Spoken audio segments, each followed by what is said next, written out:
என்னை ஒரு முறை சென்னையில் ஒரு கண்காட்சிக்கு கூப்பிட்டார்கள். எவ்வளோ வித்தியாசமாக நிறைய கண்காட்சிகள் நடக்கிறது. கண்காட்சிகளிலேயே இது ரொம்ப வித்தியாசமான கண்காட்சி. அதனால நான் போனேன். என்ன வீட்டு பொருட்கள் கண்காட்சியா, பட்டுப்புடவை கண்காட்சியா, நகைகள் கண்காட்சியா? எதுவுமே கிடையாது. பாலியல் வன்புணர்வுக்கு ஆளான போது பெண்கள் என்னென்ன உடையை அணிந்திருந்தார்கள் என்பதற்கு ஒரு கண்காட்சி. பாலியல் வன்புணர்வுக்கு ஆளான பெண்களை பற்றி ஒரு பேச்சு உண்டு. இதுங்கெல்லாம் செஞ்சுக்கிற ட்ரெஸ்ஸுக்கு இப்படிதான் சார் நடக்கும் என்று ஒரு பேச்சு உண்டு. அப்ப பாலியல் வன்புணர்வுக்கு உள்ளான போது அந்த பெண்கள் என்ன ஆடை அணிந்திருந்தார்கள் என்பதற்கு ஒரு கண்காட்சி இருந்தது. அந்த கண்காட்சியில எல்லா உடைகளும் இருந்தது. ஜீன்ஸ் இருந்தது, சல்வார் கமிஸ் இருந்தது, புடவை இருந்தது, தாவணி இருந்தது, ஒரு டயப்பர் கூட இருந்தது. டயப்பர்னா என்னன்னு உங்களுக்கு தெரியும்? பச்சை பிள்ளை போடுற ஒரு உடை கூட இருந்தது. பச்சை பிள்ளைடா என்ன செய்ய போற? கண்ணீரோடு அந்த கண்காட்சியிலிருந்து வெளியே வந்து என்ன தெரியும் அந்த பிள்ளைக்குன்னு. ஆனா அந்த பிள்ளையால பேச முடியாதுன்றதுனால தானே ஒருத்தன் அதையும் பயன்படுத்தணும்னு நினைக்கிறான். நமக்கான இடம் நமக்கு கிடைப்பது என்பது அதில் ரொம்ப ரொம்ப முக்கியமானது. நாம் வெறும் உடல் அல்ல என்று நாம் உணர்வது, மற்றவர்களையும் உணர்வது. ஒரு பெண் என்கிறவள் அவளுடைய உடல் ஆணின் உடலுக்கு சமமானது அல்ல. ரெண்டும் வேறு வேறு விதமான படைப்புகள். ஆனா அவள் உடல் மாத்திரம் அல்ல, அவள் ஒரு மூளை, அவள் ஒரு மனம், அவள் ஒரு ஆன்மா. அவ்வளவுதானே. பிரான்சிஸ் கிருபா என்கின்ற ஒரு சகோதரர், அவர் இப்ப உயிரோட இல்லை, அவர் ஒரு கவிதை எழுதினார். பெண் என்றால் பேயாய் பறக்கிறாயே மனமே, பெண் யார்? பிறந்தால் உன் மகள், பிறக்காவிட்டால் பேர் இருள், அவ்வளவுதானே என்று எழுதினான் அந்த கவிதை. ஒவ்வொரு பெண்ணையும் மகளாய் பார்க்கிற பருவம் ஒவ்வொரு ஆணுக்கும் வரும். எந்த பெண்ணை பார்த்தாலும் மனம் சலசலத்தது ஒரு காலகட்டம். எந்த பெண்ணை பார்த்தாலும் ஐயோ என் மக மாதிரி இருக்கா என்று நினைப்பது ஒரு காலகட்டம். இந்த காலகட்டத்துக்கு இடைப்பட்ட பருவத்திலே உங்களுடைய மகன்களை நீங்கள் எப்படி வளர்க்க போகிறீர்கள்? என்னுடைய தோழி ஒருத்தி ஒரு படத்தில் ரொம்ப ஆபாசமாக ஒரு ஆண் பெண்ணை உரசுகிற காட்சி வருகிற ஒரு படத்துக்கு தன்னுடைய டீனேஜ் மகன்கள் 2 பேரும் கூட்டிட்டு போனான். ரொம்ப ஆபாசமான ஒரு காட்சி அந்த திரைப்படம், பேரெல்லாம் வேண்டாம். ஒரு பெண்ணை ஆண்கள் ஒரு கும்பலா பஸ்ல உரசுற மாதிரி ஒரு காட்சி. நான் சொன்னேன், ஏய் இந்த படத்துக்கு முதல்ல நீ போவே கூடாது, போனாலும் தனியா போனோம், இல்லை உங்க வீட்டுக்காரரோட போற கூட பரவாயில்ல. உன் பசங்க ஒன்னுத்துக்கு 18 வயசு, ஒன்னுத்துக்கு 16 வயசு, அதோட போறேன்றிய, என்னப்பா நீ செஞ்சிருக்க? அதுங்களோட தான் போகணும். ஏன்னா அந்த காட்சி வந்தப்போ நான் அவங்கள பார்த்தேன், 2 பேரும் தலையை குறிஞ்சிக்கிட்டாங்க. அம்மா பக்கத்துல உட்காந்து இந்த காட்சியை பார்க்க முடியுமா? தலையை குறிஞ்சிக்கிட்டாங்க. வீட்டுக்கு வந்து நான் கேட்டேன், ஏன்டா 2 பேரும் தலையை குறிஞ்சிக்கிட்டீங்க? ஏமா மாமி இந்த படத்துக்குள்ள என்ன ஏமா கூட்டிட்டு போகணும் சொன்னேன். அந்த பொண்ணு என் ஃப்ரெண்டு சொல்லியிருக்கா, அந்த காட்சியை பார்த்தல, தலையை குனியாத, நல்லா பாரு அந்த காட்சியை. அந்த இடத்துல இருப்பது உங்க அம்மா வரந்து நீ என்ன செஞ்சிருப்பான்னு யோசிச்சு பாரு என்று அவள் சொல்லி இருக்கிறார். நம்முடைய மகன்களையும் மகள்களையும் வளர்க்க வேண்டிய முறை இதுதான். அவங்களை பொத்தி பொத்தி பொத்தி பொத்தி பொத்தி வைப்பது அல்ல. உலகம் இப்படித்தான். ஆனால் ஒரு பெண்ணை பார்க்கிற போது உங்க அம்மா மாதிரி, உன் சகோதரி மாதிரி, உன் கூட படிக்கிற உன்னோட கிளாஸ்மேட் மாதிரி, உன்னோட ஃப்ரெண்டு மாதிரி, காலேஜ் மேட் மாதிரி நீ பாரு என்று சொல்லி அவர்களை வளர்த்தால் தான் பெண் என்பவள் ஒரு உடல் மாத்திரமல்ல என்ற எண்ணம் வரும். அந்த எண்ணம் என்றைக்கு வருகிறதோ அன்றைக்கு தான் பாலின சமத்துவம் என்பது சாத்தியமாகும். அதுவரையில் இது சாத்தியமில்லை.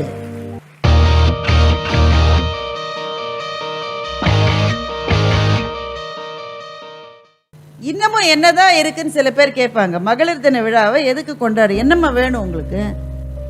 என்ன இல்லை உங்களுக்கு? இப்ப எதுக்காக மகளிர் தினம்? என்டி நிறைய பேர் கேட்டிருக்காங்க. இன்னும் என்னதான் வேணும்? போதாது அவங்களுக்கு கிடைச்சதெல்லாம். ஒருத்தர் ரொம்ப வருத்தப்பட்டாரு, ஆண்கள் தினமும் கொண்டாடுங்கம்மா, சும்மா மகளிர் தினம் கொண்டாடிக்கிட்டு. என்னங்க அப்படி சொல்றீங்க? 100 வருஷமா கொண்டாடுறாங்க, திடீர்னு நிறுத்த முடியுமா? அப்படின்னா ஆண்களுக்கும் கொண்டாடுங்க. எல்லாம் தான் கொடுத்துட்டோம்ல, என்ன கொடுத்துருக்கீங்கன்னு நான் கேட்டேன். என்னோட டெபிட் கார்டு எங்க வீட்டுக்கார மட்டும் தான் இருக்குது. பாஸ்வேர்டை பின்ன அப்பப்போ அவங்க தான் மாத்துறாங்களா, இவருக்கு தெரியாதோ. இன்னும் என்ன வேணும் உங்களுக்கு என்று கேட்பவர்கள் இருக்கத்தானே இருக்கிறார்கள். இப்போ ஒரு கேள்விக்கான பதில் என்பது, அதெல்லாம் நீ ஏன் கேட்குற, அதெல்லாம் நீ கேட்கக்கூடாதுன்னு கில்லி படத்தில் பிரகாஷ்ராஜ் சொன்னாம சொல்றது அதற்கு பதில் அல்ல. ஒரு கேள்வியை அறிவு தளத்திலே சந்திக்க வேண்டும் நண்பர்களே. எதற்காக மகளிர் தினத்தை கொண்டாடுகிறோம்? அதற்கு ஒரு வரலாறு இருக்கிறது. அதைத்தான் பதிவாளர் தொட்டு காட்டினார். கிட்டத்தட்ட 105 106 ஆண்டுகளுக்கு முன்னால் அமெரிக்க பஞ்சாலையில் வேலை செய்து கொண்டிருந்த, குறிப்பாக நியூயார்க் நகரத்தினுடைய பஞ்சாலைகளில் வேலை செய்து கொண்டிருந்த பெண்களுக்கு 16 மணி நேரம் வேலை நேரம் இருக்கு. ஒரு நாள்ல 24 மணி நேரம், 16 மணி நேரம் அவர்கள் பஞ்சாலைகளில் வேலை செய்ய வேண்டும். இந்த 16 மணி நேரம் பஞ்சாலையில் வேலை செய்து விட்டு வீட்டுக்கு போய் அப்பா ஒரு டீயை குடும்பம் உட்கார முடியுமா? இன்றைக்கு கூட அது முடியாது. அப்ப 100 வருஷங்களுக்கு முன்னால் எப்படி சாத்தியம்? வீட்டுக்கு போய் அன்றைக்கு இருந்த எரிபொருளையோ எந்த அடுப்பு இருந்ததோ தெரியாது, அதை வைத்து வீட்டில் சமையல் வேலை, வீட்டிலே துணி துவைப்பது, வீட்டிலே பிள்ளைகளை பார்ப்பது, இத்தனையும் செய்து செய்து அலுத்து போன பெண்கள் திடீரென்று அறிவிக்கப்படாத ஒரு போராட்டமாக நியூயார்க் நகரத்தினுடைய தெருக்களிலே இறங்கி எங்கள் வேலை நேரத்தை குறையுங்கள் என்ற குரலை எழுப்பினார். திடீரென்று அவர்கள் இணைந்து கொண்டார்கள். ஏனென்றால் நிரம்ப பொறுத்தவர்களுடைய கோபம் நெருப்பு போன்றது. நிரம்ப பொறுத்தவர்களுக்கு தான் அப்படி கோபம். கோதடையை எவ்வளவுடா நாங்க வேலை செய்யறது தெருவில் இறங்கி பெண்கள் போராடினார்கள். அதுவரை உலகம் அப்படிப்பட்ட ஒரு காட்சியை கண்டதே இல்லை நண்பர்கள். அப்பதான் அடுத்த நாள்ல இருந்து வேலை நேரத்தை அதெல்லாம் ஒன்றும் குறைக்கல. அதுக்கு பிறகு 16 மணி நேரம் பல்லாண்டுகள் இருந்தது. தொடர்ந்து தொடர்ந்து தொடர்ந்து முன்னெடுக்கப்பட்ட போராட்டங்களினால் நியூயார்க் நகரத்திலே நடந்த இந்த போராட்டம் நடந்து கிட்டத்தட்ட 8 அல்லது 9 வருடங்களுக்கு பிறகு 8 மணி நேர வேலை என்ற திட்டம் கொண்டு வரப்பட்டது. அதற்காக கூடிய ஒரு மாநாட்டில் இது ஒரு முன்னெடுப்பாக அறிவிக்கப்பட்டது. அந்த நாள் மார்ச் 8 அமைந்தது. அதனால் தான் மார்ச் 8 உலக மகளிர் தினமாக நாம் கொண்டாடி வருகிறோம். இதை ஏன் சொல்றேன்னா, வரலாறு முக்கியம் அமைச்சரே இல்லையா? நமக்கு வரலாறு தெரிந்திருக்க வேண்டும். திடீர்னு ஏன் மார்ச் 8, ஏன் மார்ச் 7 ஏன் இல்லை, மார்ச் 9 ஏன் இல்லை என்றால் இதுதான் அதனுடைய பின்னணி. இந்த இடத்திலே இந்த மகளிர் தின கொண்டாட்டத்துக்கு வந்து கூடியிருக்கிற உங்களை பார்க்கிற போது எனக்கு இரட்டிப்பு மகிழ்ச்சி. ஏனென்றால் சரிக்கு சரியாக இங்கே ஆண்களும் இருக்கின்றீர்கள்.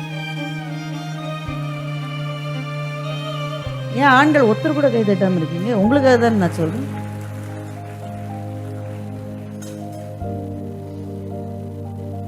சென்னையில் இருக்கிற ஒரு கல்லூரியிலே ஒரு ஆண்டு ஒரு 4-5 வருஷங்களுக்கு முன்னாடி மகளிர் தினத்தில் என்னை பேச கூப்பிட்டாங்க. மிகப்பெரிய கல்லூரி, பிரம்மாண்டமான கல்லூரி. நான் உள்ள போனோன்னா பெரிய அரங்கம். அந்த அரங்கத்துக்கே ஒரு 10 வாசல்கள் இருக்கிறா போல பெரிய அரங்கம். என்னை மேடையிலேருந்து பின்பக்க வழியாக அங்கே கூட்டிட்டு போய் டமால் டமால் டமால் எல்லா கதவையும் சாத்திட்டாங்க. ஒரு 800 பேர் இருக்கிற இருக்கை, எல்லா பெண்கள் இருந்தாங்க. எல்லாரும் பெண்கள் தான் இருந்தாங்க. இந்த கேமரா வச்சுக்கிட்டு மாத்திரம் ஒரே ஒரு ஆண் அந்த மொத்த அரங்கத்தில் இருந்தேன். நான் கேட்டேன், எங்க உங்க கல்லூரியில ஆண்களே கிடையாதான? ஓ, எல்லாம் வெளியில அமைச்சு எல்லாரையும் கதவை சாத்திட்டோம். ஏங்க மகளிர் தினங்க, ஆண்களெல்லாம் உள்ள சேர்க்க கூடாது. நான் சொன்னேன், ஐயா கதவை திறந்து சில பெண்களை வெளியில அனுப்பிச்சாலும் பரவாயில்ல, ஆனா ஆண்களை கூட்டிட்டு வாங்க, அவங்க ரொம்ப முக்கியம் மகளிர் தின கொண்டாட்டத்துக்குன்னு நான் சொன்னேன். அப்படி ஏன் சொல்றீங்கன்னா, இப்ப எல்லா பெண்களையும் வச்சு நாங்க என்ன பேச போறோம்? பெண்கள் எல்லாம் எவ்வளவு நல்லவர்கள், வல்லவர்கள், இந்திரன் சந்திரன், அதான் எங்களுக்கு தெரியுமே. ஆண்களுக்கு தான் அது தெரியாது. அதனால அவங்கள தான் நீங்க உள்ள கூட்டிட்டு.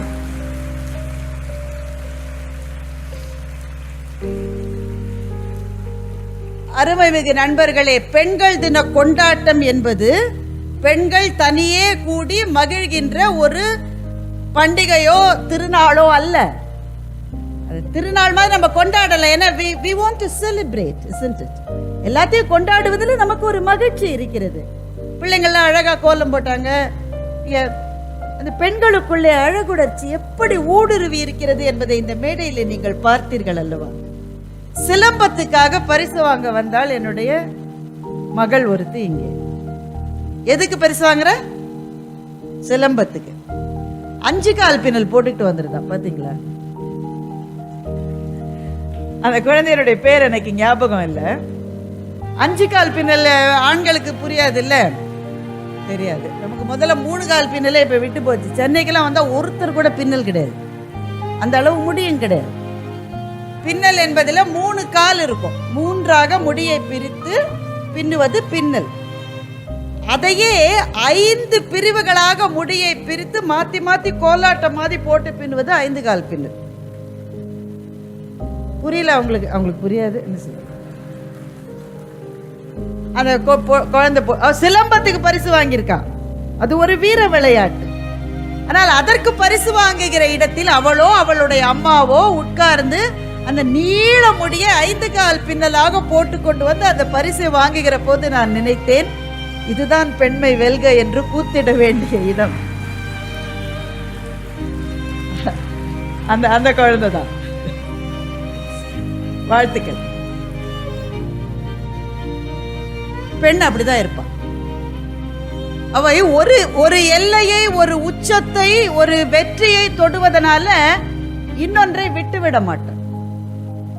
எல்லாத்தையும் எடுத்துக்கிட்டு போய் தான் அந்த வெற்றியை பெறுவாளே தவிர அதை விட்டுட்டு போய் வெற்றியை பெறுகிறவள் அல்ல பெண். அது சிம்பாலிக்கா அந்த பெண் இந்த மேடையில சொன்னான். அப்ப ஆண்களை விட்டு விட்டு இதை செலிப்ரேட் பண்ண முடியாது. First of all, I don't think this is a celebration. இது ஒரு கொண்டாட்டம் என்று சொல்ல முடியாது. இது ஒரு அனுசரிப்பு தினம் என்று நான் சொல்ல துணிவேன். கொண்டாட்டமும் கூட பல இடங்கள்ல உள்ள வந்தோடனே ரோஜாப்பூ கொடுப்பாங்க. விமென்ஸ் டேன்னு உடனே ஒரு ரோஜாப்பூ கொடுப்பாங்க. கடையெல்லாம் கட்டாயமா கொடுப்பாங்க. அப்பதானே நீங்க வாங்குவீங்க பொருட்களை. விமென்ஸ் டே செலிப்ரேட் பண்ண சில அலுவலகங்கள்ல எல்லாரும் பிங்க் கலர் புடவை கட்டிட்டு வருவாங்க. இதை ஒரு கொண்டாட்டமா வச்சுக்கலாம். ஆனா கொண்டாட்டத்தை விட இது ஒரு அனுசரிப்பு தினம். என்ன, எதை அனுசரிக்கணும் என்றால், இன்றைக்கு நாம் நிற்கிற இடத்திலே நாம் நிற்பதற்கு நமக்கு முன்னால் எத்தனை எத்தனை எத்தனை முன்னோடிகள் கண்ணீர் சிந்தி இருக்கிறார்.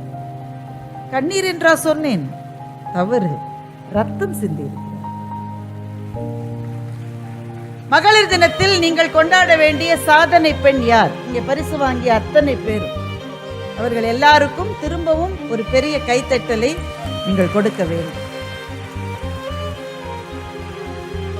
எத்தனை பேர் காவல்துறை சகோதரிகள், கிரைம் டிபார்ட்மெண்ட்ல இருக்காங்க. மொத்தமே 40 பேர். மருத்துவர்கள், தொழில் முனைவோர்கள், முதலாக ஒரு டிரான்ஸ்ஜெண்டர் திருநங்கை முனைவர் பட்டத்தை வாங்கிய அவங்க சகோதரி, கொரோனா சமயத்தில் உதவி செய்த ஒரு செவிலியர், எத்தனை பேர் பலவிதமான மலர்களை எடுத்து கட்டிய கதம்பச்சரம் போல இங்கே அவர்கள் மிளிர்ந்தார்கள். இந்த மேடையை இன்னும் ஒளிரச் செய்தார்கள். அவர்களுக்கெல்லாம் வாழ்த்துக்கள். இப்போ உங்க ஒவ்வொருத்தருக்கும் ஒரு கேள்வி. மகளிர் தினம் அது முடிஞ்சிச்சு, ஆனா இந்த மாதம் முழுக்கவுமே அதை நாம் கொண்டாடுகிறோம் அல்லது அனுசரிக்கிறோம். அந்த நாளில் உங்கள் நெஞ்சில் சாதனை பெண் என்று நீங்கள் யாரை நினைத்தீர்கள்? இருக்கலாம், அம்மாவா இருக்கலாம், அல்லது பெரிய விளையாட்டு வீராங்கனையாக இருக்கலாம், யாரா வேணா இருக்கலாம். உங்கள் ஒவ்வொருவர் நெஞ்சிலும் நீங்கள் இதுதான் சாதனை என்று யாரையாவது நினைத்திருப்பீர்கள். உங்களில் பலரை போல நானும் அன்றைய தினம் என்னுடைய அம்மாவைத்தான் நினைத்துக் கொண்டேன்.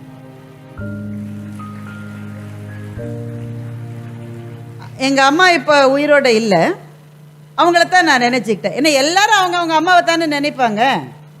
எங்க அம்மா மாதிரி புளிக்குழம்பு யாராவது வைக்க முடியுமா? அது கூட ஒரு சாதனை தான், அதெல்லாம் ஒன்றும் குறைச்சி சொல்ல முடியாது. ஒருத்தர் 2 பேர் வீட்டுக்கு வந்தாலே நமக்கு இன்னைக்கு மொழி புதுங்கி போகுது. 2 பேரா சாப்பிட வராங்க சில வீட்டில். அல்ல அலட்சியமா 20 பேரை. நாங்கெல்லாம் காலேஜ்ல இருந்து சில சமயம் 14 பிள்ளைங்களெல்லாம் வீட்டுக்கு கூட்டிட்டு போயிருங்க. அராஜகம் இல்ல அது. இப்ப மாதிரி செல்போன்லாம் கிடையாது, தகவலே சொல்ல முடியாது. திடீர்னா எங்க வீட்டுக்கு வாங்க சாப்பிட 14 பேர், என்ன செய்வாங்கன்னு தெரியாது, எப்படி சமாளிப்பாங்கன்னு தெரியாது. வீட்டுல புளி கம்மியா இருக்கும், அரிசியே கம்மியா இருக்கும், சில நேரம் எப்ப எதை எடுத்து எதுல போடுவாங்க, எதை தூக்கி எதுல செஞ்சாங்க. 14 பேர் திருப்தியா சாப்பிட்டுருப்போம். எல்லா வீட்லயும் நடந்திருக்கு தானே. சில சமயம் முன்னாடியே அறிவிப்பு நான் சொல்லிடுவேன். எங்க கிளாஸ்மேட்ஸ் பல பேர் இருக்காங்க, என்ஜினியரிங் காலேஜா, பல பிள்ளைங்க வெளி மாநிலத்துல இருந்து வரும், நல்ல சோறே கிடைக்காம நொந்து போயே கிடக்கும். என் கிளாஸ்ல இருந்து இன்னைக்கு 27 பேர் சாப்பிட வராங்கன்னு சொல்லுவோம். 27 பேருக்கு எல்லாம் சமையல் பண்ணி வச்சிருப்பாங்க, 3 பிள்ளை தான் வரும்.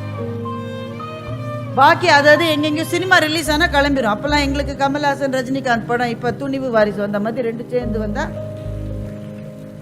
3 பேர் தான் வந்திருக்காங்க. இப்ப 24 பேருக்கு சாப்பாடு பாக்கி தானே. அது என்ன ஆகும்னே தெரியாது. ஆனா அடுத்த 5 நாட்களில் வேறு வேறு வேறு வேறு வேறு வடிவங்களில் எப்படியோ எல்லாம் செலவாகும், எதுவுமே வேஸ்ட் ஆகும். ஒரு பருக்கே குப்பை தொட்டியில போட்டிருப்பாங்கன்னு நினைக்கிறீங்க நீங்க? இது நம்முடைய எல்லா வீடுகளிலும் நடந்த விந்தை. அதனால அந்த மேஜிக்கை செய்ததுனால எங்க அம்மாவை சொல்றேனா என்றால் இல்லை. அதற்கு ஒரு காரணம் இருக்கிறது. என்னம்மா நடுவுல நின்று ரொம்ப தடுமாறுறீங்க? அம்மா உட்காருங்கப்பா.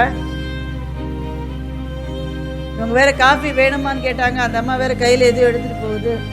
பலவிதமான தூண்டுதல்களுக்கு நடுவில் நான் பேச வேண்டியிருக்கேன். என்ன காரணம்னா, எங்க அம்மா அப்போது புகுமுக வகுப்புன்னு உண்டு, பியூசி. அதை கல்லூரியில போய் படிக்கணும், +2 மாதிரி அதை கல்லூரியில போய் படிக்கணும். அதை முடிச்சுட்டு தான் டிகிரியில சேரணும். எங்க அம்மா புகுமுக வகுப்பு படித்த உடனே எங்க தாத்தா அவங்களோட படிப்பை நிறுத்திட்டாங்க. இது ரொம்ப சகஜம் அன்னைக்கு.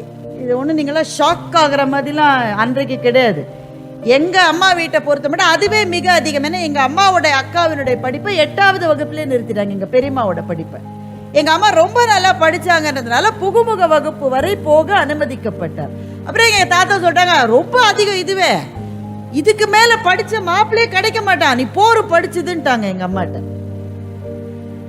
எங்க அம்மா படிப்பை நிறுத்திட்டாங்க.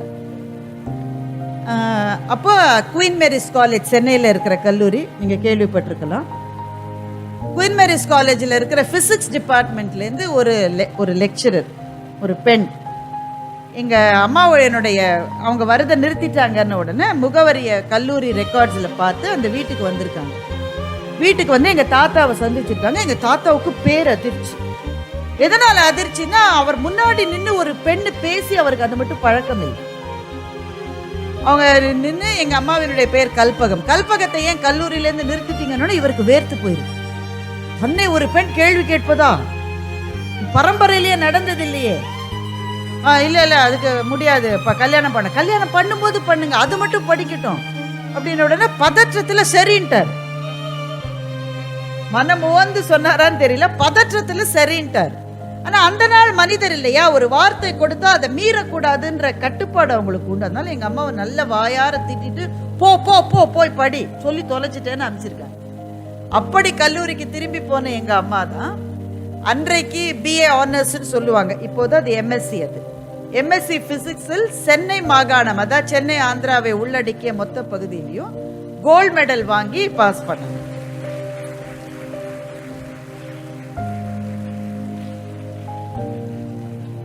இது சாதனையா என்றால் சாதனை தான். ஏன்னா அது மட்டும் கல்யாணத்துக்கான முயற்சிகளை ரெசிஸ்ட் பண்ணிக்கிட்டே இருக்கணும். எங்க அப்பா வேற வெயிட்டிங்ல இருக்காரு. அதற்கு பிறகு இவ்வளவு படிச்சதே சாதனை தான். ஆனா அதை விட பெரிய சாதனை என்னவென்றால், முதல் பயணி அவங்க தான். முதல் பயணி செல்லுகிற போது பாதைகள் உருவாகி விடுகின்றன நண்பர்களே. எந்த பாதையும், இன்றைக்கு அமைந்திருக்கிற எந்த பெரிய பாதையும் முதல் பயணி நடக்கிற போது அவங்க காலில் கல்லு குத்தி இருக்கும், முள்ளு குத்தி இருக்கும், ரத்தம் வந்திருக்கும். அந்த இடத்துலயே ஒத்த காலால நின்று நடராஜர் மாதிரி ஒரு காலை தூக்கி முள்ள பிடுங்கி போட்டுட்டு ரத்தத்தோட நடந்து அந்த காயத்தை தொடச்சிக்கிட்டு, முதல் பயணியினுடைய பயணம் எப்போதுமே கடுமையானது. ஆனால் முதல் பயணிகள் நடக்க நடக்க பாதைகள் உருவாகிற போது பின்னாலே வருகிறவர்களுக்கு அந்த பாதைகள் விருந்து விருந்து நடப்பது என்பது மிக எளிதாகி விடுகிறது. நாம் எல்லாம் யாரோ முன் பயணி போட்ட பாதையிலே பின்னாலே நடந்து வந்தவர்கள் தான். ஆனால் எங்கள் குடும்பத்தை பொறுத்தவரையில் எங்கள் அம்மா முதல் பயணி. ஏனென்றால் ஒருத்தர் படிச்சுட்டாங்கன்னா அடுத்த பெண்ணை வந்து படிக்க வைக்க மாட்டேன்னு வீட்டுல சொல்ல முடியாது, சொல்லக்கூடாது. முதல் பெண் படிப்பதுதான் கஷ்டம். அது பிறகு எங்க சித்தி படிச்சாங்க. அதுக்கு பிறகு வீட்டுல எல்லா பெண்களுமே நான் என்ஜினியரிங் போகணும்னு சொன்ன போது எங்க வீட்டுல அது ஒரு பெரிய விஷயமா இல்லைன்னா முன் பயணிகள் இருந்ததுனால். உங்கள் ஒவ்வொருவர் வீட்டிலும் அப்படிப்பட்ட ஒரு முன் பயணி இருப்பார். அது யார் என்று கேளுங்கள். அது நீங்களாக கூட இருக்கலாம்.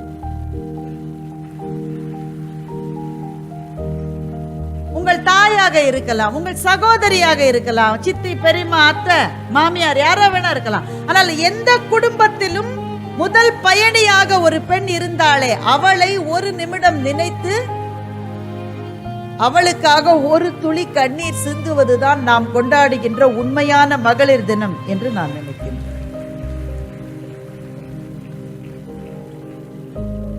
இந்த கேள்விக்கே திரும்ப வரும். அந்த கல்லூரியில ஆண்களை அனுமதிக்கவில்லைன்னு நான் சொன்னேன், நீங்க ஆண்களை கொஞ்சம் பெண்கள் வெளியில அனுப்பிச்சிருங்க, ஆண்களை உள்ள விடுங்க.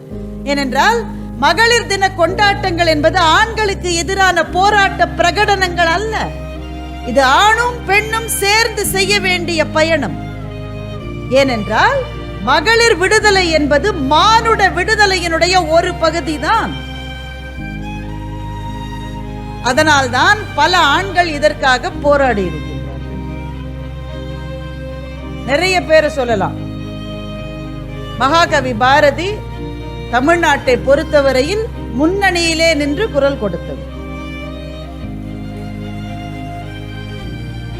நல்ல விலை கொண்டு நாயை விற்பார், அந்த நாயிடம் யோசனை கேட்பதுண்டோ, கொல்ல துணிவின்றி நம்மையும் மண்ணிலை கூட்டி விட்டார், பழி கூட்டி விட்டார் என்று மகாகவி பாரதி பாடி இன்றைக்கு 110 ஆண்டுகளுக்கு மேலே ஆகிறது.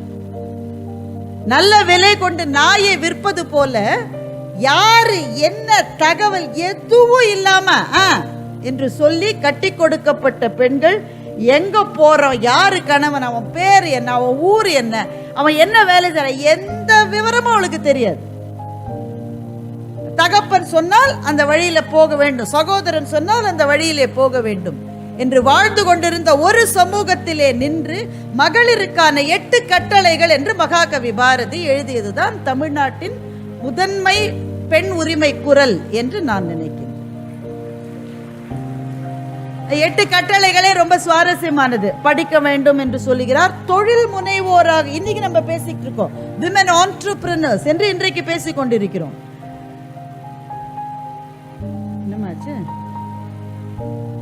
தொழில் முனைவோர்களாக பெண்கள் இருக்க வேண்டும், தொழில் செய்பவர்களாக இருக்க வேண்டும் என்று சொல்லுகின்றார். திருமணம் செய்து கொள்ள விருப்பம் இல்லை என்றால் தனியாக வாழுகின்ற உரிமை பெண்களுக்கு கொடுக்கப்பட வேண்டும் என்று சொல்லுகிறார். நீங்க அன்றைக்கு அதை யோசிச்சு கூட பார்க்க முடியாது.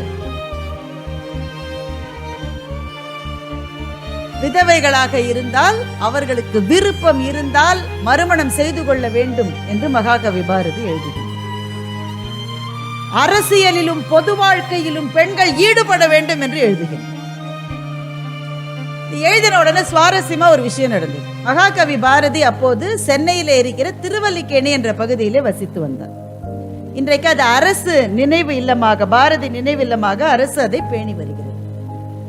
அந்த இடத்திலே அவர் இந்த 8 கட்டளைகளை எழுதிய உடனே பாரதி பெண்களுக்காக காலம் காலமாக சொல்லப்பட்ட மரபுகளை மீறுகிறார், ஒழுக்கத்தை மீறுவதற்கு பெண்களுக்கு கற்றுக் கொடுக்கிறார் என்று சொல்லி ஒரு ஊர்வலம் போனாங்க. அப்படித்தானே செய்வாங்க இல்லையா? அந்த ஊர்வலத்துல போனவங்க எல்லாரும் பெண்கள். பாத்தீங்களா? பெண்கள் அந்த ஊர்வலத்துல போயிருக்காங்க. பெண்கள் ஊர்வலம் போறது 100 வருஷத்துக்கு முன்னாடி காமனா நடக்குமா? நடக்காது. அப்ப பெண்களை விட்டு ஊர்வலம் போக வைத்தது யார்? ஆனா பாரதி அந்த ஊர்வலத்தை பத்தி பெருசா நினைக்கல. ஐயா பேசும்போது குமரகுருபரனுடைய ஒரு மிக அழகான பாடலை சொன்னார், மிக மிக சுவையானது.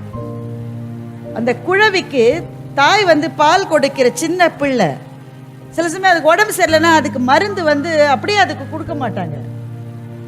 ஏன்னா அதுக்கு குடலுக்கு அது தாங்குற சக்தி இல்லை. அதனால தாய் அந்த மருந்து சாப்பிட்ற, அவளுக்கு அந்த நோய் இல்லை, பிள்ளைக்கு தான் நோய், தாய்க்கு நோய் இல்லை.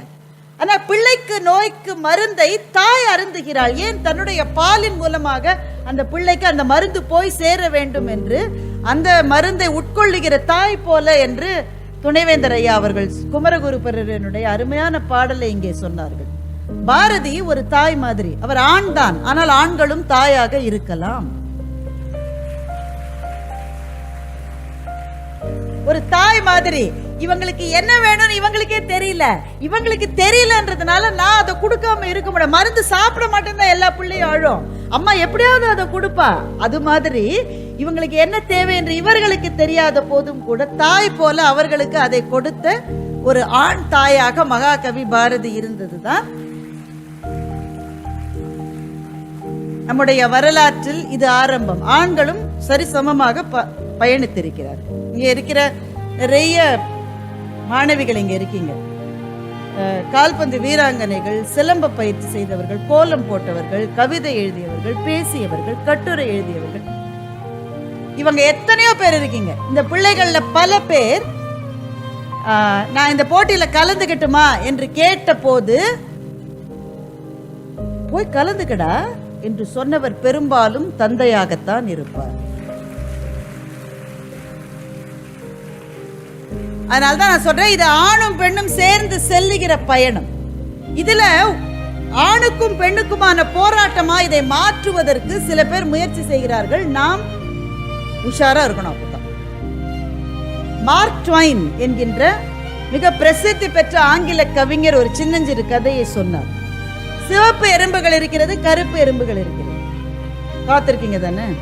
இப்ப இந்த சிவப்பு எறும்பெல்லாம் பிடிச்சு கருப்பு எறும்பெல்லாம் இது ஒரு 100 இது ஒரு 100 வச்சுக்கோங்களேன், ஒரு பாட்டிலுக்குள்ள போட்டு ஒரு ஆள் வச்சிருக்காரு. எவ்வளவு வேலை இல்லாதவர் இருந்தா இதெல்லாம் செஞ்சிருப்பாரு. ஆனா செஞ்சிருக்காரு. வச்ச உடனே என்ன ஆச்சா? என்ன ஆயிருக்கும்? ஒண்ணுமே ஆல. அது பாட்டுக்கு அது இருந்தது, இது பாட்டுக்கு இது இருந்தது. அந்த ஆள் என்ன பண்ணாரோ அந்த பாட்டில நல்லா குலுக்கினாராம். ஒரு 30 தடவை குலுக்கி கீழே வச்சாராம். குலுக்கப்பட்ட உடனே சிவப்பு எறும்புகள் நினைத்தது கருப்பு எறும்புகள் தான் எனக்கு எதிரி என்று, கருப்பு எறும்புகள் நினைத்தது சிவப்பு எறும்புகள் தான் எனக்கு எதிரி என்று ஒன்றை ஒன்று தாக்கி கொள்ள ஆரம்பித்தன. ஆனால் இதிலே என்ன ஆச்சரியம் என்றால், இது அவன் அந்த பாட்டில குலுக்கினதுனால வந்த அந்த அதிர்ச்சிக்கு காரணம் சிவப்பு எறும்பு என்று கருப்பு எறும்பும், கருப்பு எறும்பு என்று சிவப்பு எறும்பும் நினைத்ததை தவிர உண்மையான காரணம் ரெண்டுமே அல்ல. வெளியிலிருந்து குலுக்கின ஆளுதான் காரணம். ஆனா தன்னை யார் இப்படி குலுக்கியதுன்னு தெரியாம ஒண்ணு அழிச்சுக்கிறது இல்ல. இதுதான் நடக்கிறது ஆணுக்கும் பெண்ணுக்கும் இடையிலே. இது ஒருவருக்கு எதிராக இன்னொருவர் செய்கிற போராட்டம் அல்ல, இருவரும் சேர்ந்து செல்ல வேண்டிய பயணம். இதுதான் அடிப்படை. அப்ப அந்த பழைய கேள்விக்கே வருவோம், இன்னும் உங்களுக்கு என்னதான் வேணும்? அந்த கேள்விக்கு நான் இன்னும் பதில் சொல்லல தானே. இன்னும் உங்களுக்கு என்னதான் வேணும்? போலீஸா இருக்கீங்க, டாக்டரா இருக்கீங்க, கல்லூரியில முதல்வர்களா இருக்கீங்க, எல்லாமே இருந்தாச்சு தானே. இப்ப இன்றைக்கு இந்தியாவினுடைய ஜனாதிபதியாக ஒரு பெண் அலங்கரிக்கிறார் அந்த பதவியை. என்ன வேணும் உங்களுக்கு என்றால் இது போதாது என்று நான் சொல்றேன். இவ்வளவு கொடுத்தாலும் உங்களுக்கு போராதுமா என்று உங்களில் சில பேர் சொல்லக்கூடும். ஆனால் நான் சொல்லுகிறேன், இது போதாது. இப்ப சென்னையை எடுத்துக்குங்க. ஐயா சொன்னாரு, அந்த புள்ளி விவரம் சொன்னார், இவ்வளவு ஆண் படித்தால் இவ்வளவு பெண். அது சரிக்கு சரியாக அது இருந்தால் கூட போதாது. ஒரு மாணவன் இருந்தால் 2 மாணவிகள் என்ற நிலைமைக்கு நாம் வருகிற போதுதான் நாம் நினைக்கிற அந்த பேலன்ஸ் கிடைக்கும் என்று ஐயா சொன்னார். இந்த பேலன்ஸ் கல்வித்துறையிலே மாத்திரம் வந்தால் போதாது. இது கல்வித்துறையிலே மாத்திரம் வந்தால் போதாது, நிறுவனங்களிலே வர வேண்டும், இது அரசியலிலே வர வேண்டும். அப்படி வருகிற வரை எங்களுக்கான இடங்கள் நிரப்பப்படாமல் இருக்கிறது என்றுதான் நான் அதை கொள்ள வேண்டும். இப்போ தொழில்துறையை எடுத்துக்குங்க. நான் வங்கியில பணியாற்றினேன். இப்போது ஐடி செக்டர் எதை வேணா எடுத்துக்குங்க. என்ன அங்க என்ன? இப்போ ஒரு ஐடி செக்டரே எடுத்துக்குங்களேன். வேலைக்கு நுழைகிற இடம் ஒரு பிரமிட் மாதிரி வச்சுக்கோங்க. அந்த பிரமிடினுடைய பாட்டம் ஆஃப் த பிரமிட் என்று சொல்லுவோம், அதனுடைய கீழ்த்தளம். வேலைக்கு எடுக்கிற போது ஆண்கள் அதிகமா பெண்களை கம்மியா எடுக்கிறாங்களா? கிடையாது. சரிக்கு சரியா எடுக்கிறாங்க. 50 ஆண் எடுத்தா 50 பெண் எடுக்கிறாங்க. இன்னும் சொல்ல போனா பெண்களை கொஞ்சம் ஜாஸ்தியாவே எடுக்கிறாங்க. ஏன்? அதுங்க தான் வாயை மூடிட்டு வேலை செய்யும். பெண்களை அதிகமாகவே தான் எடுக்கிறாங்க. இது பாட்டம் ஆஃப் த பிரமிட். இந்த பிரமிட் போகும்போது நடுவில் வாங்க, அதாவது மிடில் மேனேஜ்மெண்ட் என்று சொல்லிக்கிறோம். அந்த லெவலுக்கு வரும்போது எவ்வளவு இருக்கிறது? 70 ஆண்களும் 30 பெண்களும் இருக்கிறார்கள். கீழே எவ்வளவு இருந்தாங்க? 50-50. கொஞ்சம் நடுவில் வரும்போது 70 ஆண்கள் 30 பெண்கள். இன்னும் அந்த பிரமிடனுடைய உச்சிக்கு வாங்க, தலைமை பொறுப்பிலே இருப்பவர்களில் இன்றைக்கு இந்தியாவில் மாத்திரமல்ல உலக அளவிலேயே 94 ஆண்களும் 6 பெண்களும் இருக்கிறார். இது போதுமா என்று நான் கேட்கிறேன். ஏமா, ஒரு 100 வருஷத்துக்கு முன்னாடி ஒண்ணுமே இல்ல, இப்ப 6 பேராது இருக்காங்களேன்னு சந்தோஷப்படு. இருப்பதை வச்சு எப்பவுமே சந்தோஷப்படணும் சில பேர் எனக்கு அட்வைஸ் பண்றாங்க. என்னுடைய வருத்தம் என்னவென்றால், இந்த 6 என்பதிலே எனக்கு வருத்தம் இல்லை. இந்த 6 கடந்த 10 வருஷங்களாக 6லேயே நிற்கிறது என்பதுதான் எனக்கு வருத்தம். இது வளரவில்லை என்பது என்னுடைய. அரசியலை பற்றி இந்த மேடையில பேச வேண்டாம், ஆனா அரசியலிலும் அப்படித்தான். பெண்களுக்கான பதவிகள், நாற்காலிகள் கஷ்டமா தானே இருக்கு இல்லையா? இப்ப எதனால் கிடைக்க வேண்டிய அளவுக்கு நமக்கு கிடைக்கவில்லை. சென்னையிலே பெண் காவலர்கள் மத்தியிலே நான் ஒரு சில மாதங்களுக்கு முன்னால் உரையாற்றினேன். நான் நினைச்சிட்டு இருந்தேன், இந்த பெண் காவலர்கள்னாலே அந்த காலத்துல விஜயசாந்தி எல்லாரும் கூட அட்டி அட்டின்னு அடிக்கும்ல, இப்படித்தான் நினைச்சிட்டு இருந்தேன்.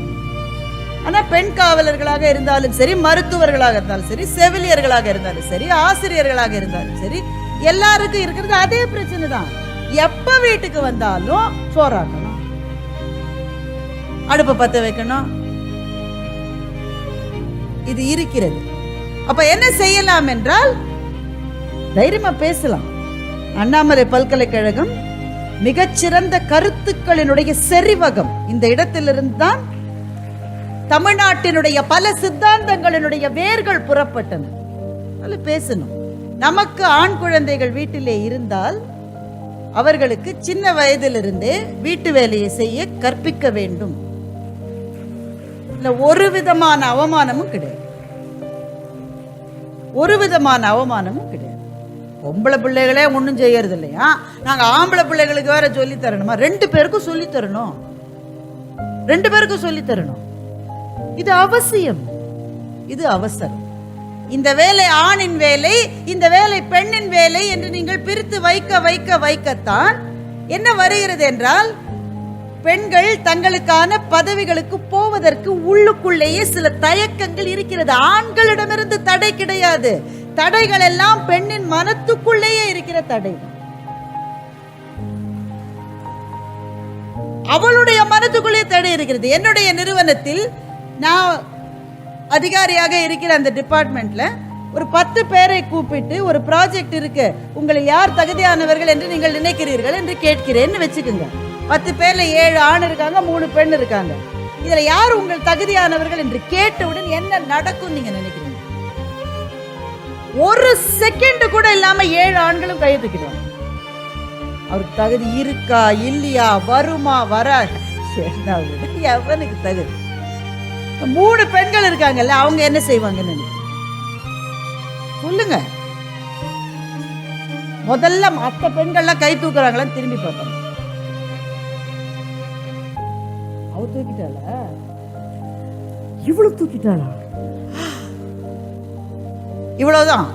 ஆண் எப்படி தூக்குவா, இவ எப்படி தூக்குவா, இப்படி. இப்பவே வீட்டுக்கு போக 6 மணி ஆகுது, ப்ராஜெக்ட்ல வேற என்ன போட்டா 9 மணி, மாமியார் வச்சு செய்வாள் என்ன, இதெல்லாம் உள்ள ஓடி. இப்ப ஆணுக்கு மாத்திரம் வீட்டுல பொறுப்புகள் இல்லையா, இருக்குதானே? அவரையும் பாக்குறதுக்கு அப்பா இன்னும் லேட்டா வராருன்னு அழுதுட்டு இருக்கிற பிள்ளை அவருக்கும் தானே இருக்கு. ஆனா எனக்கு ஒரு வாய்ப்பு என்றால் ஆணினுடைய கை மேலே போகிறது. காலங்காலமாக, யுக யுகாந்திரங்களாக, செஞ்சுரிஸா அதுதான் ஆணின் மனதில் இருக்கிறது, நான் வெல்ல பிறந்தவன். ஆனா பெண் என்ன செய்கிறாள், போலாம் ஆனா என்ன 5 மணிக்கு விட்டுறணும் என்றால் நீங்க எப்படி போராட முடியும்? இப்ப இந்த உலகத்திலே மிக பழைய கதை எது என்று நீங்கள் நினைக்கிறீர்கள்? எல்லா கதையை விட பழமையான கதை இந்த ஆமைக்கும் முயலுக்கும் நடந்த ஓட்டப்பந்தய கதை இருக்குல்ல, ஈசாபினுடைய கதை. அது எனக்கு தெரிஞ்சு 2000 வருஷமா அந்த கதை இன்னும் சொல்லிக்கிட்டே இருக்கும். அதுல அந்த முயலுக்கு எவ்வளவு தற்கூரி என்ன பாருங்க, பாதி ரேஸ்ல தூங்கிருக்கு. தூங்குமா?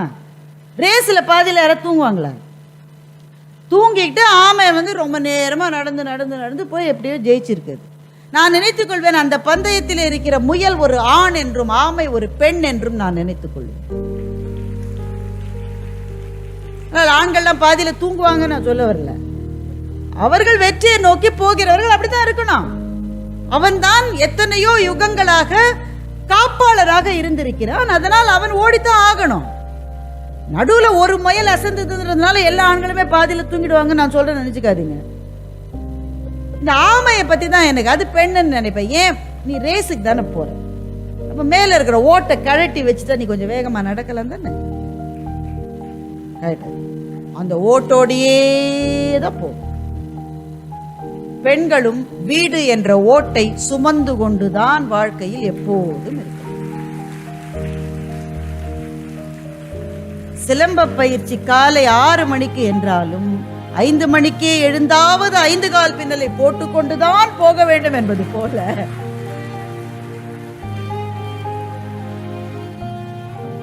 பெரிய துணைவேந்தர் ஐயா இருக்காங்க இல்ல, அதற்கு நிகராக பெண் துணைவேந்தர்கள் இருப்பாங்க தானே நிறைய பல்கலைக்கழகங்கள். நான் நினைச்சுப்பேன், அவங்க கூட முக்கியமான ஒரு செனட் மீட்டிங்கோ சிண்டிகேட் மீட்டிங்கோ வர்ற போது கூட, வந்த பிறகு கூட ஒரு நிமிஷம் போய் போன்ல பேசிட்டு வந்தாங்கன்னா என்ன அர்த்தம்னா பிள்ளை ஸ்கூல்ல இருந்து வந்துட்டான்னு கேட்டுதான் வந்திருப்பாங்க. இதுல சரி தவறுக்குன்னு இல்ல, அது இயல்பு என்று நான் சொல்லுகிறேன். அப்படித்தான் இருக்க முடியும். இப்ப நீங்க ஆண்களை பாருங்கள், யாரோடைய ரொம்ப நேரம் போன்ல பேசுவாங்க. எல்லா வீட்லயும் இப்ப எல்லாருமே எப்பவும் போன்ல தான் இருக்காங்க. ரொம்ப நேரம் போன்ல ஒரு 15-20 நிமிஷம் போன்ல பேசினாங்கன்னா என்னன்னா, யூடியூப்ல அப்ப வந்த ஒரு புது சர்ச்சையை பற்றி இருக்கலாம், ஒரு திரைப்படத்தை பற்றி இருக்கலாம், கிரிக்கெட்டை பற்றி இருக்கலாம், ஆபீஸ் அக்க போற பற்றி இருக்கலாம். 15-20 நிமிஷம் பேசினா யாரோட நினைக்கிறீங்க? ஒண்ணு பாஸோட, இல்லாட்டக்க நண்பரோட. அது வைக்கும் போது கூட நான் திரும்ப கூப்பிடுறேன்னு சொல்லித்தான் வைப்பாங்க. இவ்வளவு நேரம் பேசினீங்க. சில பேர் சாப்பிட்டுட்டு இருக்கும் போது ஹலோன்னு சொல்லிட்டு போவாங்க. அவர் அப்பதான் பிரதமர் கூப்பிட்டுருக்காரு. ஏன் இன்னைக்கு நீ வெள்ளை சட்னியை வைக்கல, சவுப்பு சட்னி தானே வச்ச? பாரு பக்கத்திலேயே 2 வச்சிருக்க. நீ போனை பேசிக்கிட்டே ஒரு சட்னியை பார்க்காமலே சாப்பிட்டுருக்க. இவ்வளவு நேரம் போன்ல பேசிக்கிற ஒரு ஆண் ஒருத்தர்கிட்ட போன் வந்தா மட்டும் அப்புறம் கூப்பிடுறேன் அப்படின்னு வச்சா அது யாரா இருக்கும்னு நினைக்கிறேன். நான் எதுவும் சொல்ல, நீங்க தான் கை தட்டுறீங்க. இப்போ வீடு என்பது ஈக்குவல் பார்ட்னர்ஷிப் இருக்கிற ஒரு இடமாக இன்னமும் மலரவில்லை. அது ஏன் மலரவில்லை என்றால் அதற்கு ஆண்கள் தான் காரணம் என்று நான் சொல்ல மாட்டேன், அதற்கு பெண்களும் காரணம். என்னோட ஃப்ரெண்ட் ஒருத்தர் இருந்தா, அவளுக்கு ஒரு பெரிய பிரச்சனை என்னன்னா, அவ வீட்டுக்கு வர்றதுக்கு 7 மணி ஆயிரும். ஏன்னா அப்பதான் அவ ஒரு என்ஜினியர், அவ ஒரு நிறுவனத்துல பணியாற்றி விட்டு வீட்டுக்கு வர அவளுக்கு 7 மணி. பெண் காவலர்களுக்குலாம் இன்னும் எவ்வளவு நேரம் ஆகுது? உங்களெல்லாம் பந்தோபஸ்துல எல்லாம் போட்டா எனக்கே பாவமா இருக்கு. ஏமா தண்ணியாவது குடிச்சுக்குமா நடு நடுவில். இந்த சென்னையில இந்த அமெரிக்கன் கான்சுலேட்டுக்கு மேல அந்த பிரிட்ஜில் ஒரே ஒரு ஒத்த கூட்டல சில சமயம் பொம்பளை பிள்ளைகளை நிறுத்தி வச்சிருப்பாங்க. கண்ணீரே வந்துடும் எனக்கு. தனியா அந்த என்னோட ஃப்ரெண்டுக்கு வீட்டுக்கு வர 7 மணி, அவர் வீட்டுக்காரர் 5 மணிக்கே வீட்டுக்கு வந்துடும். இவளுக்கு இப்ப ஒரு பெரிய பிரச்சனை. இவளுக்கு அவருக்கு யார் டீ போட்டு கொடுப்பது? சொன்னா அவரே போட்டு சொல்ல. ஐயோ அவருக்கு பழக்கமே இல்லை, அவங்க அம்மா அப்படி வளர்க்கல அவரை. எங்க அம்மா கூட தான் என்ன அப்படி வளர்க்கல. அப்புறம் நம்ம கத்துக்கிட்டேன் இல்ல. ஐயோ அதெல்லாம் சொல்லவே முடியாது. சரி யாராவது ஒரு பணிப்பெண்ணை போட்டுக்கம்மா, நீங்க 2 பேரும் சம்பாதிக்கிறீங்கல்ல, ஒரு பணிப்பெண்ணை போட்டுக்கோ. இது நல்ல யோசனையா இருக்கு. செல்வியை பணிக்க அமர்த்தப்பட்டார். செல்வின்ற அம்மா வந்து அவங்க இப்ப இவங்க எனக்கு காஃபி தரேன்னு சொன்னாங்கல்ல, அது மாதிரி செல்வி வந்து டீ போட்டு கொடுத்துருவாங்க. நான் ஒரு மாசம் கழிச்சு என்ன செல்வியை வச்சு இந்த பிரச்சனை சால்வ் ஆயிடுச்சு. செல்வி அன்னைக்கே வேலையில இருந்து நிறுத்திட்டேன். ஏன்பா? செல்வி போடுற டீ ரொம்ப நல்லா இருக்குன்னு 10 தடவை சொல்லிட்டாரு.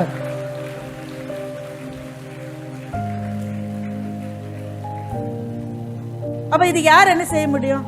ஏமா உங்க வீட்டுக்காரர் ஒரு நாள் சாம்பார் தான் வைக்க சொல்லலாம், வைப்பாரு. அவர் வச்ச அப்புறம் 3 நாள் நான் தான் கிச்சனை கிளீன் பண்ணணும். நாம ஏன் வந்து அடுக்களை வேலைகளிலிருந்து ஆண்களை அந்நியமாக்க வேண்டும்? Academic dominance is not converting itself into dominance in corporate sector and political sector, because வீட்டிலே இருக்கிற வேலைகளினுடைய சுமை எங்களை இழுப்பதாக நாங்கள் நினைத்துக் கொள்கிறோம். அம்மாக்களும் அப்படித்தான் மகன்களையும் மகள்களையும் வளர்க்கிறார்கள். பையன் வந்து கிரிக்கெட் மேட்ச் பார்த்துட்டு இருக்கான். அங்க ஹால்ல உட்கார்ந்துக்கிட்டு டிவி வைத்திருக்கிற சட்டத்தின் மீது காலை வைத்து கொண்டு டிவியை பார்த்துட்டு இருக்கான். அம்மா வந்து தோசை சுட்டுட்டு இருக்கு. அவர் அப்பா கையில தட்டோட நிக்கிறார். நீங்க கொஞ்சம் இருங்க, வளர்ற பிள்ளைக்கு முதல்ல கொடுத்துட்டு உங்களுக்கு அப்புறமா கொடுக்குறேன்னு அவரை ஓரந்து காட்டிட்டு கிச்சனுக்கும் ஹாலுக்கும் 10 தடவை நடந்து நடந்து சுட சுட சுட தோசையை கொண்டு வந்து கொடுக்குது அந்த அம்மா. அன்னைக்கு கிரிக்கெட் மேட்ச்ல விளையாடின விராட் கோலி கூட அவ்வளவு ரன் எடுக்கல, இந்த அம்மா அதை விட ஜாஸ்தி ரன் எடுத்திருக்கு. இவர் தட்டோடய நின்றுட்டு இருக்காரு. பையனுக்கு கல்யாணம் பண்ணிட்டாங்க. பண்ண உடனே அந்த பெண்ணு 7:30 மணிக்கு தான் எந்திரிச்சு வருது. 7:30ன்றதே நான் சொல்றது ரொம்ப கௌரவத்துக்காக சொல்றேன். ரொம்ப நம்ம குறைச்சிடக்கூடாது இல்லை நம்ம பிள்ளைங்கள, நல்ல ஒரு கௌரவத்துக்கு சொல்றேன். 7:30க்கு எந்திரிச்சு வருது. அந்த அம்மா சமையல் பண்ணிட்டு இருக்கு. ஆண்டி நான் ஏதாவது ஹெல்ப் பண்ணட்டுமா உங்களுக்கு அப்படிங்குது. ஒரே ஒரு வெங்காயத்தை எடுத்து ஒரே ஒரு வெட்டு வெட்டிருக்கு. ஒரு வெங்காயத்தை எடுத்து ஒரு வெட்டு வெட்டிருக்கு. உடனே பையன் வந்துட்டான். You need some help. டே இன்னும் வெட்டவே இல்லடா. அந்த அம்மாவுக்கு திகு திகுன்னு எரியுது. 32 வருஷம் நான் எவ்வளவு நடையா நடந்து ஒரு முறை கூட கேட்டது இல்லையடா. இன்னைக்கு வந்து வெங்காயத்தை வெட்ட கூட இல்லை, அதுக்குள்ள வந்து உதவி வேணுமான்னு கேட்கிறேன்னு. ஆனா ஒரு ஆள் சந்தோஷமா இருப்பார். யாரு? தட்டோட நின்னாள் இருக்காருல்ல, அவர் சந்தோஷமா இருப்பார். அப்போ நமக்கான தடைகள் வெளியிலிருந்து வரவில்லை, இது நாமே போட்டுக் கொள்கிற தடைகள் தான்.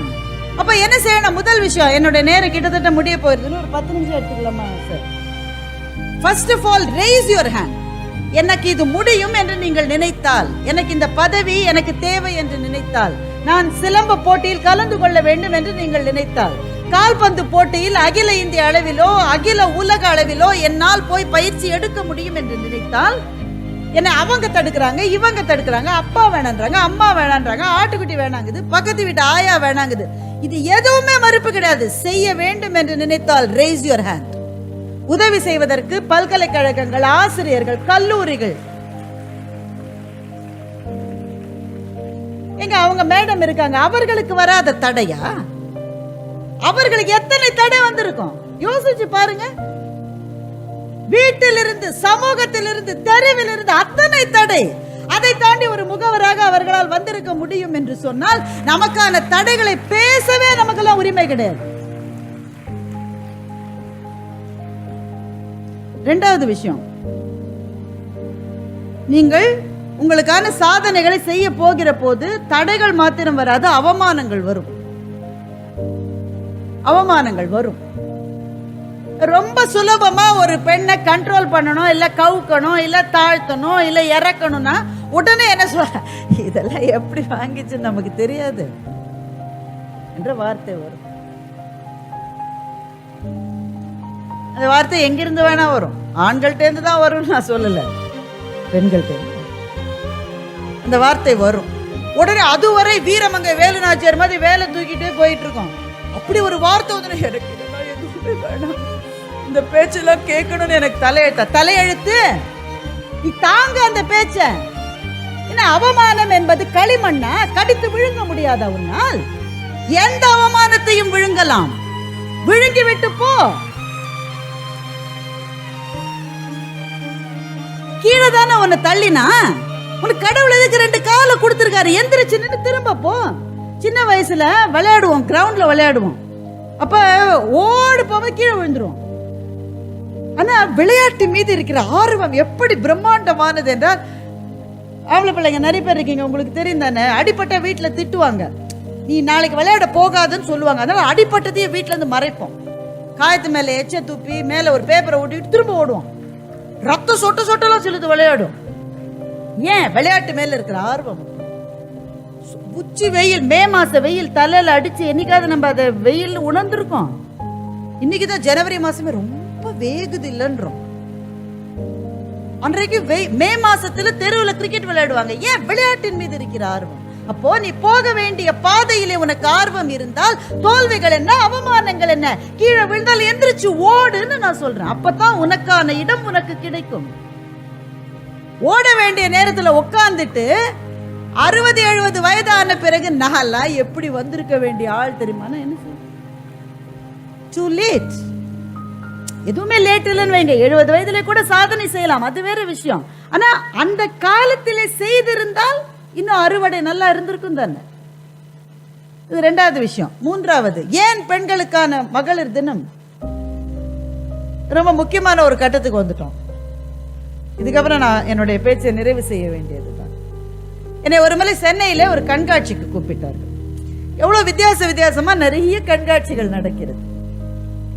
கண்காட்சிகளிலேயே இது ரொம்ப வித்தியாசமான கண்காட்சி. அதனால நான் போனேன்.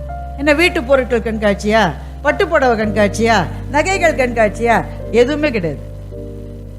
பாலியல் வன்புணர்வுக்கு ஆளான போது பெண்கள் என்னென்ன உடையை அணிந்திருந்தார்கள் என்பதற்கு ஒரு கண்காட்சி.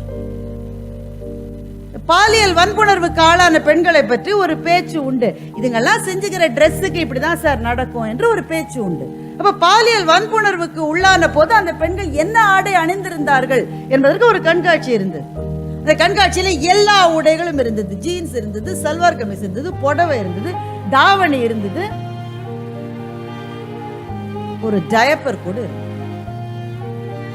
டயப்பர்னா என்னன்னு உங்களுக்கு தெரியல?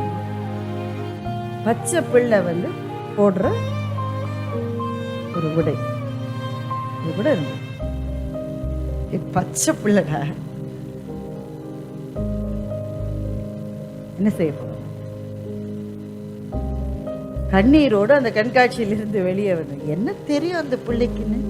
ஆனா அந்த பிள்ளையால பேச முடியாதுன்றதுனால தானே ஒருத்தன் அதையும் பயன்படுத்தணும்னு நினைக்கிறான். நமக்கான இடம் நமக்கு கிடைப்பது என்பது அதிலே ரொம்ப ரொம்ப முக்கியமானது. நாம் வெறும் உடல் அல்ல என்று நாம் உணர்வது மற்றவர்களையும் உணர வேண்டும். ஒரு பெண் என்கிறவள் அவளுடைய உடல் ஆணின் உடலுக்கு சமமானது அல்ல. ரெண்டும் வேறு வேறு விதமான படைப்புகள்.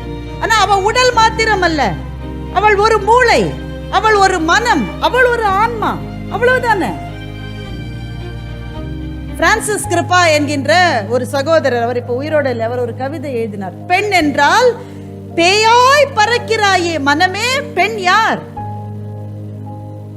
பிறந்தால் உன் மகள், பிறக்காவிட்டால் பேர் இருள், அவ்வளவுதானே என்று எழுதினான் அந்த கவிஞர். ஒவ்வொரு பெண்ணையும் மகளாய் பார்க்கிற பருவம் ஒவ்வொரு ஆணுக்கும் வரும். எந்த பெண்ணை பார்த்தாலும் மனம் சலசலத்தது ஒரு காலகட்டம். எந்த பெண்ணை பார்த்தாலும் ஐயோ என் மக மாதிரி இருக்கா என்று நினைப்பது ஒரு காலகட்டம். இந்த காலகட்டத்துக்கு இடைப்பட்ட பருவத்திலே உங்களுடைய மகன்களை நீங்கள் எப்படி வளர்க்க போகிறீர்கள்? என்னுடைய தோழி ஒருத்தி ஒரு படத்தில் ரொம்ப ஆபாசமாக ஒரு ஆண் பெண்ணை உரசுகிற காட்சி வருகிற ஒரு படத்துக்கு தன்னுடைய டீனேஜ் மகன்கள் 2 பேரையும் கூட்டிட்டு போனான். ரொம்ப ஆபாசமான ஒரு காட்சி அந்த திரைப்படம், பேரெல்லாம் வேண்டாம். ஒரு பெண்ணை ஆண்கள் ஒரு கும்பலா பஸ்ல உரசுற மாதிரி ஒரு காட்சி. நான் சொன்னேன், ஏய் இந்த படத்துக்கு முதல்ல நீ போவே கூடாது, போனாலும் தனியாக போனோம், இல்லை உங்கள் வீட்டுக்காரரோட போகிற கூட பரவாயில்ல. உன் பசங்க ஒன்றுத்துக்கு 18 வயசு, ஒன்றுத்துக்கு 16 வயசு, அதோட போகிறேன்றிய என்னப்பா நீ செஞ்சுருக்கேன்? அதுங்களோட தான் போகணும். ஏன்னா அந்த காட்சி வந்தப்போ நான் அவங்கள பார்த்தேன், 2 பேரும் தலையை குறிஞ்சிக்கிட்டாங்க. அம்மா பக்கத்தில் உட்காந்து இந்த காட்சியை பார்க்க முடியுமா? தலையை குறிஞ்சிக்கிட்டாங்க. வீட்டுக்கு வந்து நான் கேட்டேன், ஏன்டா 2 பேரும் தலையை குறிஞ்சிக்கிட்டீங்க? ஏமா மாமி இந்த படத்துக்கெல்லாம் என்னை ஏமா கூட்டிகிட்டு போனீங்க? சொன்னேன், அந்த பொண்ணு என் ஃப்ரெண்டு சொல்லியிருக்கா, அந்த காட்சியை பார்த்தல, தலையை குனியாத, நல்லா பாரு பாரு அந்த காட்சியை. அந்த இடத்துல இருப்பது உங்க அம்மா வரந்து நீ என்ன செஞ்சிருப்பான்னு யோசிச்சு பாரு என்று அவள் சொல்லி இருக்கிறார். நம்முடைய மகன்களையும் மகள்களையும் வளர்க்க வேண்டிய முறை இதுதான். அவங்களை பொத்தி பொத்தி பொத்தி பொத்தி பொத்தி வைப்பது அல்ல. உலகம் இப்படித்தான். ஆனால் ஒரு பெண்ணை பார்க்கிற போது உங்க அம்மா மாதிரி, உன் சகோதரி மாதிரி, உன் கூட படிக்கிற உன்னோட கிளாஸ்மேட் மாதிரி, உன்னோட ஃப்ரெண்டு மாதிரி, காலேஜ் மேட் மாதிரி நீ பாரு என்று சொல்லி அவர்களை வளர்த்தால் தான் பெண் என்பவள் ஒரு உடல் மாத்திரமல்ல என்ற எண்ணம் வரும். அந்த எண்ணம் என்றைக்கு வருகிறதோ அன்றைக்கு தான் பாலின சமத்துவம் என்பது சாத்தியமாகும். அது வரையில் இது சாத்தியமில்லை. மகளிர் தினத்தன்று நான் டொரண்டோவில் இருந்தேன்.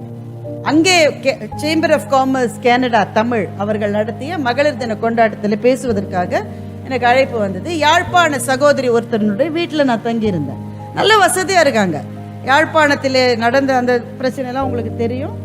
அப்போது அகதியாக கனடாவுக்கு போய் வசிக்கிறவர்கள். நான் கேட்டேன், யாழ்ப்பாணத்துக்கு திரும்பி போனீங்களான்னு கேட்டேன். போன வருஷம் போனேன், ஆனால் இனிமேல் போக மாட்டேன். ஏன்பா? அங்கே எதுவும் இல்லையா? இருக்குது, வீடெல்லாம் இருக்குது, ஆனால் நான் போக மாட்டேன். ஏன்? 25 வருஷம் ஆயிடுச்சுன்னு நினச்சி போனேன். அன்றைக்கி போய் யாழ்ப்பாணத்தில் எங்கள் வீட்டில் தூங்கும்போது ராத்திரி நாய் குறைச்சிது. நாய் குறைச்ச உடனே எழுந்து நான் அலறுன்னு அலறினேன், கத்தினேன், கதறினேன். என் பசங்க அதை பார்த்து பயந்து போயிட்டாங்க. என் பிள்ளைங்களுக்கு அந்த பயத்தை இனிமேல் கொடுக்கக்கூடாது, அதனால நான் யாழ்ப்பாணத்துக்கு போக மாட்டேன். எனக்கு எதுவுமே புரியல. முதல்ல நீ ஏன் கத்தின? நாய் குறைச்சதுக்கு யாராவது கத்துவாங்களா? யாழ்ப்பாணத்தில் நாய் குறைச்சாதான் கத்திவா, கனடாவில் நாய் குறைச்சாலுங்க. கனடாவில் நாயெல்லாம் குறைக்கிறதே இல்லை, பனியில் அது கம்முன்னு இருக்கு.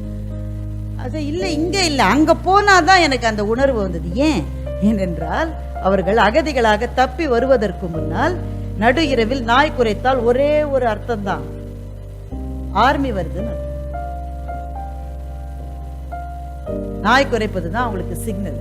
பெண்கள் உடனே பதறி ஓடி தப்பித்துக் கொள்ள பார்த்து, முடிந்தால் தப்பித்துக் கொண்டு, முடியாவிட்டால் பாதிக்கப்பட்டு அந்த மண்ணிலே புதையுண்டு போன ரத்த சரித்திரம் நமக்கு பக்கத்திலேயே நடந்தது.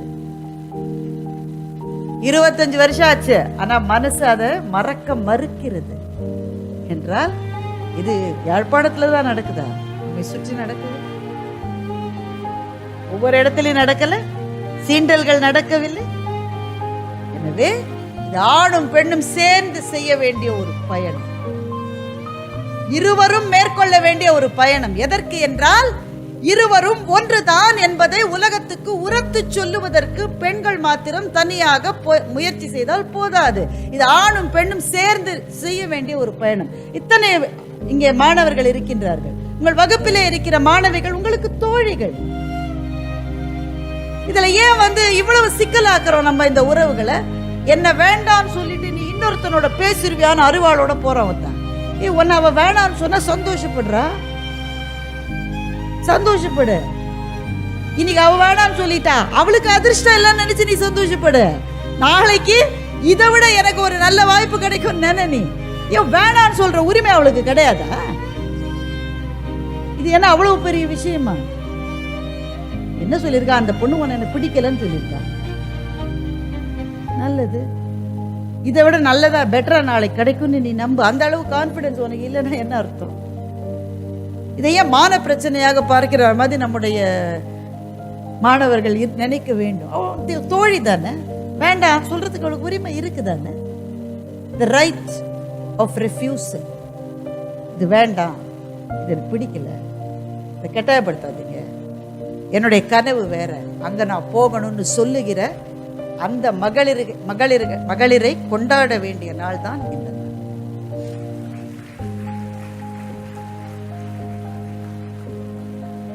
நிறைவாக ஒன்று சொல்லுகிறேன். நிறைய தடவை நிறைவுன்னு சொல்லிட்டேன், ஆனால் உண்மையிலேயே இது நிறைவு. பேச்சாளராக நான் இருப்பதனால் என்கிட்ட ஆட்டோகிராஃப் வாங்குறவங்க, செல்ஃபி எடுத்துக்கிறவங்க இருக்காங்க. நான் ஒரு பெண்ணிடம் ஆட்டோகிராஃப் வாங்கினேன், லக்ஷ்மி அகர்வால் என்கின்ற பெண். Lakshmi Agarwal acid victim. அவங்க முகத்தில் கிட்டத்தட்ட 3/4 லிட்டர் ஆசிட் கொட்டப்பட்டது. அவங்க முகத்தை பார்த்தீங்கன்னா, முகம்னே அதை நம்ம சொல்ல முடியாது. நம்மளுடைய வரையறைப்படி முகம் எதுவோ அந்த முகம் அல்ல அது. அவங்க வீட்டுக்கு பக்கத்தில் இருந்த ஒரு ஆள் தொடர்ந்து I love you, I love you, I love யூன்னு சொல்லிக்கிட்டே இருந்திருக்கான். இந்த பொண்ணு என்ன பதில் சொல்லுதுன்னு தெரியல. ஆனால் அவன் கோவப்பட்டு முகத்தில் ஆசிட் கொட்டிட்டான். முகம் வெந்து போச்சு, மார்பு, இடுப்பு எல்லாமே வெந்து போச்சு. அவள் தெருவில் போனால் சின்ன பிள்ளைகள் பார்த்து பயந்து அழும், அப்படி ஆயிடுச்சு அவளோட முகம். ஆனால் அதற்கு பிறகும் லக்ஷ்மி அகர்வால் 10 வருடங்கள் தொடர்ந்து தெருவிலே போய்கொண்டே இருந்தார். எதற்கென்றால் சுப்ரீம் கோர்ட்டில் ஒரு பப்ளிக் இன்ட்ரெஸ்ட் லிட்டிகேஷன் போட்டு ஆசிட் சேல் இந்தியாவில் குறைக்கப்பட வேண்டும் என்பதற்காக ஒரு பப்ளிக் இன்ட்ரெஸ்ட் லிட்டிகேஷன் போட்டு அதில் வெற்றி கண்டாள் லக்ஷ்மி அகர்வால்.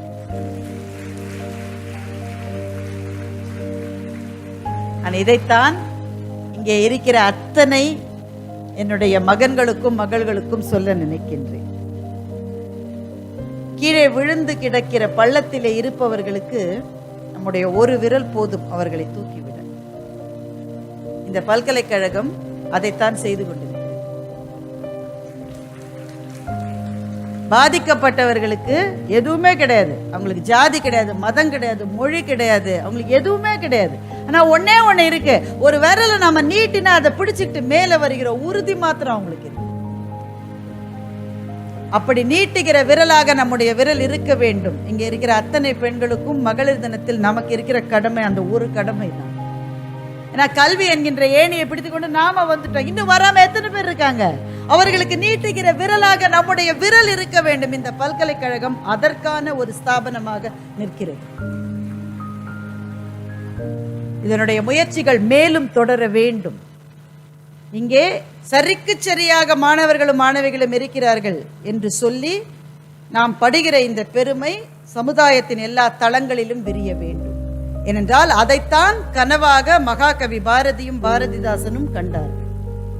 போற்றி போற்றி ஜெய ஜெய போற்றி புதுமை பெண்ணொளி வாழி பல்லாண்டிங்கே மாற்றி வையகம் புதுமையுறச் செய்து மனிதர் தம்மை அமரர்களாக்கவே ஆற்றல் கொண்ட பராசக்தி என்னை தன் அருளினால் ஒரு கன்னிகையாகியே தேற்றி உண்மைகள் கூறிட வந்திட்டாள் செல்வங்கள் யாவற்றிலும் மேற்செல்வம் எய்தினோம் என்று சொன்ன மகாகவியையும், கல்வி இல்லாத பெண்கள் களர் நிலம், அந்த நிலத்தில் புல் வளர்ந்திடலாம், நல்ல புதல்வர்கள் வளர்வது இல்லை என்று சொன்ன பாரதிதாசனையும் இந்த நேரத்தில் நினைத்து,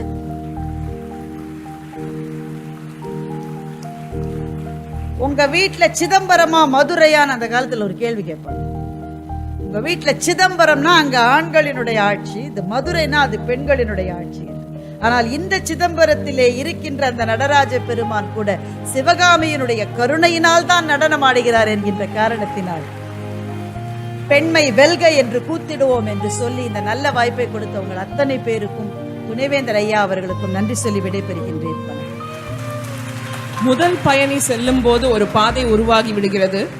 ஆணுக்கும் பெண்ணிற்கும் போராட்டம் இல்லை, ஆணும் பெண்ணும் சேர்ந்து பயணிக்க வேண்டும். பெண்களின் முன்னேற்றம் ஒரு பிம்பமாக இருக்கக்கூடாது. பெண்கள் தங்கள் தடைகளை தகர்த்தெறிய வேண்டும். பாலியல் சமத்துவம் போன்ற அழகிய சிந்தனைகளை நமக்கு மிகவும் சுவாரஸ்யமாகவும் நகைச்சுவை உணர்வோடும் உரைத்த பாரதி பாஸ்கர் அவர்களுக்கு எங்களது மனமார்ந்த நன்றிகள்.